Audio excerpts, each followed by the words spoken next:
नमस्कार मंडळी, श्री स्वामी समर्थ. दरवर्षी आषाढ महिन्याच्या पौर्णिमेला गुरुपौर्णिमा साजरी केली जाते. यावर्षी गुरुपौर्णिमा येत आहे बुधवार 29 जुलै रोजी.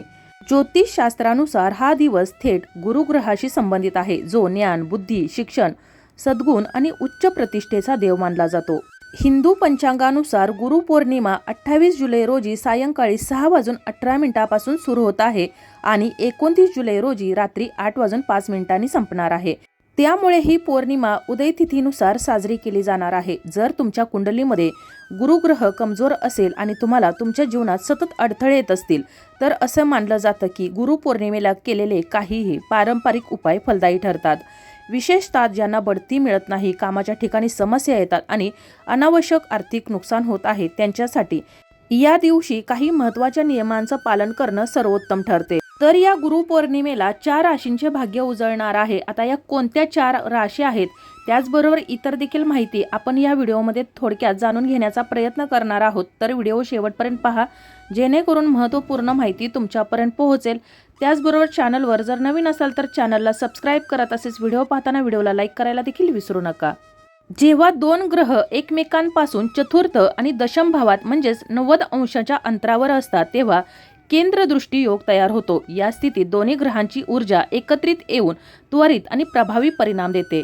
शुक्र ग्रहाची सौम्यता आणि मंगळ ग्रहाचा पराक्रम जेव्हा एकत्र केंद्रदृष्टीमध्ये येतात, तेव्हा व्यक्तीला मेहनतीचे जलद फळ प्राप्त होते आणि धनसंपत्तीच्या नवीन संधी उपलब्ध होतात. ज्योतिषशास्त्रात शुक्र ग्रहाला सुख, ऐश्वर्य, धन, वैभव आणि प्रेमाचं कारक मानलं जातं. तर मंगळ ग्रह साहस, ऊर्जा, पराक्रम आणि जमीन जुमला वास्तूचे प्रतिनिधित्व करतो. सौंदर्य आणि शक्तीचा हा दुर्मिळ योग काही राशींसाठी करिअर, आर्थिक स्थिती आणि कौटुंबिक आयुष्यात सकारात्मक बदल घेऊन येणार आहे. तर या गुरुपौर्णिमेला ज्या राशींचं भाग्य उजळणार आहे, त्यापैकी पहिली रास आहे मेष रास. मेष राशीचा स्वामी स्वतः मंगळ ग्रह आहे. शुक्र आणि मंगळाची ही स्थिती तुमच्या आत्मविश्वासात आणि कार्यकुशलतेत प्रचंड वाढ करणार आहे. नोकरदार वर्गातील लोकांना पदोन्नती किंवा नवीन जबाबदारी मिळणार आहे. व्यापारात घेतलेला धाडसी निर्णय तुम्हाला मोठा नफा मिळवून देखील देणार आहे. दुसरी रास आहे वृषभ रास. वृषभ राशीचा स्वामी शुक्र ग्रह आहे. या योगाच्या प्रभावामुळे तुमच्या आर्थिक स्थितीत मोठी वाढ दिसून येऊ शकते.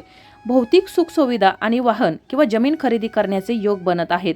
कौटुंबिक आयुष्यात सुरू असलेले वाद संपून नात्यात गोडवा निर्माण होणार आहे. तिसरी रास आहे सिंह रास. सिंह राशीच्या लोकांसाठी हा काळ करिअरमध्ये प्रगतीचे मार्ग खोलणार आहे.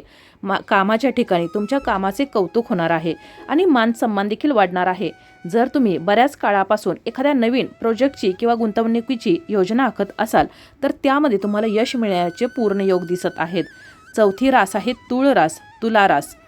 तुळ राशीच्या लोकांसाठी हा योग उत्पन्नाचे नवीन स्तोत्र निर्माण करणार आहे. प्रेम, वैवाहिक जीवनात रोमांस वाढेल. जर तुम्ही कला, मीडिया, फॅशन किंवा ग्लॅमर क्षेत्राशी जोडलेले असाल, तर तुम्हाला एखादं नवीन यश प्राप्त होण्याची देखील शक्यता आहे. तर या 4 राशी आहेत, त्यांचं या गुरुपौर्णिमेला नशीब उजळणार आहे. त्यांच्या इच्छा पूर्ण होणार आहेत. त्यांना प्रत्येक कामामध्ये यश प्राप्त होणार आहे. त्याचबरोबर या गुरुपौर्णिमेला ज्योतिषशास्त्रानुसार भगवान बृहस्पती आणि भगवान श्रीहरी विष्णू यांची एकत्रित पूजा करण्याला विशेष महत्त्व आहे. गुरुपौर्णिमेच्या दिवशी विश्वाचे रक्षक असलेल्या भगवान श्रीहरी विष्णूंना पिवळी फुलं अर्पण करावीत आणि शुद्ध गाईच्या तुपाचा दिवा त्यांच्यासमोर प्रज्वलित करावा. असं केल्यानं करिअरमधील सर्व अडथळे दूर होतात आणि पदोन्नतीची शक्यता वाढते. त्याचबरोबर कुंडलीत गुरुग्रह जर कमजोर असेल, तर मंत्रोच्चार करणं आवश्यक आहे. मन एकाग्र करण्यासाठी आणि जीवनात शुभफळ प्राप्त करण्यासाठी मंत्र अत्यंत प्रभावी ठरतात. गुरुपौर्णिमेला इच्छित देवतेचे ध्यान करावे आणि ओम बृहस्पते नमः या गुरुमंत्राचा जप करावा.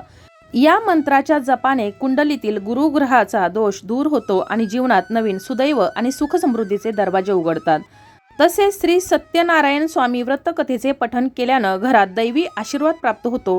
गुरुपौर्णिमेला घरात श्री सत्यनारायण पूजा किंवा कथाश्रवण आयोजित केल्यानं किंवा स्वतः कथेचे पठण केल्यानं जीवनातील अत्यंत कठीण आव्हाने सोडवण्यास देखील मदत होते.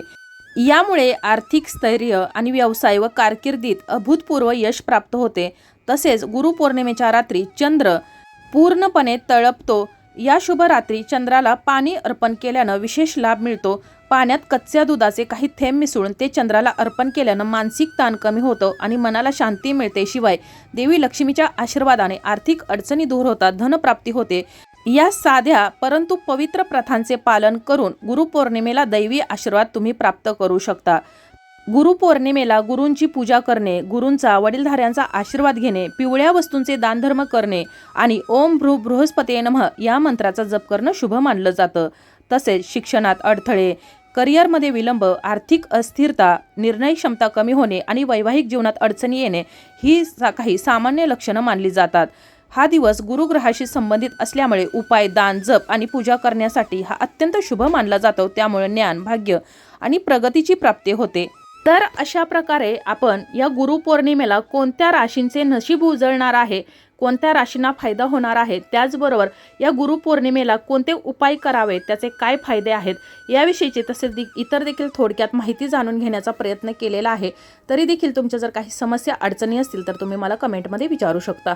माहिती आवडली असेल तर व्हिडिओला लाईक करा, चॅनलला सबस्क्राईब करा, कमेंटमध्ये श्री स्वामी समर्थ लिहायला अजिबात विसरू नका आणि हा व्हिडिओ जास्तीत जास्त शेअर करा। धन्यवाद।